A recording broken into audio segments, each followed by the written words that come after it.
ប្រឡឹងចុងសក់ប៉ាគីស្ថានអះអាងថាអំឡុងពេលដែលឥណ្ឌាបើកការវាយប្រហារដោយមីស៊ីលមានជើងហោះហើរចំនួន57បានហោះហើរលើដែនអាកាសរបស់ខ្លួនធ្វើឲ្យអ្នកដំណើរមានការព្រួយបារម្ភគ្រប់គ្នា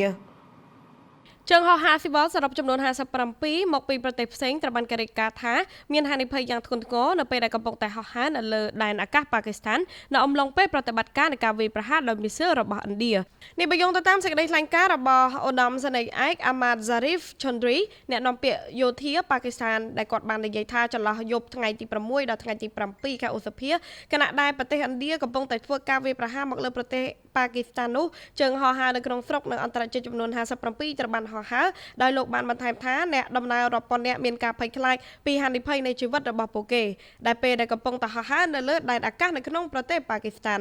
យន្តហោះមកពីប្រទេសអារ៉ាប៊ីសាអូឌីតកាតាអារ៉ាប់រួមថៃចិនស្ថិតក្នុងចំណោមយន្តហោះដែលត្រូវបានគេរាយការណ៍ថាធ្វើដំណើរឆ្លងកាត់លើដែនអាកាសប៉ាគីស្ថាននៅគណៈពេលដែលឥណ្ឌាបាញ់គ្រាប់មីស៊ីលហើយលោក Chaudhry បានថ្កោលទោសសកម្មភាពរបស់ឥណ្ឌាដោយនិយាយថាមិនថានៅក្នុងសង្គ្រាមឬក៏ស្ថានភាពផ្សេងទៀតខ្ញុំមិនដែលនឹកស្មានថាមានរឿងបែបនេះអាចកាត់ឡើងនោះទេហើយអ្នកដំណើរជនស៊ីវិលស្លូតត្រង់ត្រូវប្រឈមមុខនឹងហានិភ័យយ៉ាងធ្ងន់ធ្ងរនៅពេលដែលចំនួនឥណ្ឌាប៉ាគីស្ថានកាន់តែតានតឹងក្រុមហ៊ុនអាកាសចរពាណិជ្ជកម្មជាច្រើនបានចាប់ផ្ដើមលុបចោលជើងហោះហើរទៅនឹងមកប៉ាគីស្ថានហើយផ្លាស់ប្ដូរផ្លូវហោះហើរដើម្បីជៀសវាងដែនអាកាសរបស់ខ្លួនដោយសារតែការកាត់ឡើងនៃការព្រួយបារម្ភអំពីសុវត្ថិភាពរបស់ពួកគេថ្មីនេះប្រទេសឥណ្ឌាបានចាប់ផ្ដើមប្រតិបត្តិការហ្សៀនហួរដោយផ្ដោតទៅលើទីតាំងចំនួន9រួមទាំងតំបន់នៅក្នុងតំបន់កាស្មៀរដែលគ្រប់គ្រងដោយប៉ាគីស្ថានដោយបើកការវាយប្រហារដោយមីស៊ីលជាការសងសឹកចំពោះការវាយប្រហារភេរវកម្មកាលពីខែមុននៅក្នុងតំបន់កាស្មៀរជាការឆ្លើយតបប៉ាគីស្ថានបានអះអាងថាបានបាញ់ទម្លាក់យន្តហោះចម្បាំងឥណ្ឌាចំនួន5គឺ